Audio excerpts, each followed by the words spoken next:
Box office దగ్గర చాలా time గా సాలిడ్ హిట్ కోసం ఎదురు చూస్తున్న కోలీవుడ్ స్టార్ హీరోలలో ఒకరైన సూర్య లాస్ట్ ఇయర్ కంగువాతో దుమ్ము లేపుతాడు అనుకున్నా కూడా ఆ సినిమా భారీ డిజాస్టర్ రిజల్ట్ ను సొంతం చేసుకోగా ఇప్పుడు కార్తిక్ సుబ్బరాజ్ డైరెక్షన్ లో చేస్తున్న లేటెస్ట్ మూవీ రెట్రో భారీ అంచనాల నడుమ ఆడియన్స్ ముందుకు రిలీజ్ కి సిద్ధమవుతూ ఉంది. సినిమా మీద మంచి బజ్ ఆల్రెడీ క్రియేట్ అవ్వగా బిజినెస్ పరంగా కూడా ఎపిక్ డిజాస్టర్ తర్వాత సాలిడ్ బిజినెస్ ని సొంతం చేసుకుని దుమ్ము దులిపేశాడు సూర్య. తెలుగు రాష్ట్రాలలో సైతం మంచి బిజినెస్ ని సొంతం చేసుకున్న ఈ సినిమా మొత్తం మీద 9.5 కోట్ల వరకు వాల్యూ బిజినెస్ ని ఇక్కడ తెలుగు రాష్ట్రాలలో సొంతం చేసుకోగా 10.5 కోట్ల రేంజ్ లో షేర్ అందుకుంటే తెలుగులో సినిమా క్లీన్ హిట్ గా నిలుస్తుంది. ఇక తమిళనాడులో ఓన్ గానే రిలీజ్ అవుతూ ఉన్నప్పటికీ వాల్యూ బిజినెస్ 40 కోట్ల దాకా ఉంటుందని అంచనా. ఇక total worldwide pre release business లెక్కలను గమనిస్తే తెలుగు రాష్ట్రాల్లో 9.5 కోట్లు, కర్ణాటకలో 8 కోట్లు, కేరళ అలాగే రెస్ట్ ఆఫ్ ఇండియాలో 5 కోట్లు, ఓవర్సీస్ లో 18 కోట్ల మేర వాల్యూ బిజినెస్ ను దక్కించుకుంది రెట్రో సినిమా. దాంతో వరల్డ్ వైడ్ గా 80.50 కోట్ల వరకు ప్రీ రిలీజ్ బిజినెస్ ని ఈ సినిమా సొంతం చేసుకుంది. బాక్సాఫీస్ దగ్గర సినిమా ఓవరాల్ గా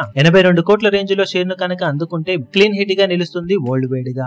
గ్రాస్ పరంగా చెప్పాలి అంటే 160 కోట్ల నుండి 165 కోట్ల మధ్యలో గ్రాస్ ను సినిమా వరల్డ్ వైడ్ గా అందుకోగలిగితే క్లీన్ హిట్ గా నిలుస్తుందని చెప్పవచ్చు. సినిమా మీద భారీ అంచనాలను పెట్టుకున్న సూర్య ఎంతవరకు అంచనాలను తట్టుకొని ఈ వాల్యూ బిజినెస్ ను అందుకొని బాక్సాఫీస్ దగ్గర కంబ్యాక్ ను దక్కించుకోగలుగుతాడో లేదో చూడాలి. ఇప్పుడు మీరేమనుకుంటున్నారో కింద కమెంట్ సెక్షన్ లో చెప్పండి. ఈ వీడియో మీకు నచ్చినట్లయితే లైక్ చేయండి, షేర్ చేయండి, ఛానల్ ను సబ్స్క్రైబ్ చేయడం మాత్రం మరవకండి. ఏ చిన్న అప్డేట్ ను మిస్ అవ్వకూడదు అనుకుంటే బెల్ ఐకాన్ ను ప్రెస్ చేయండి.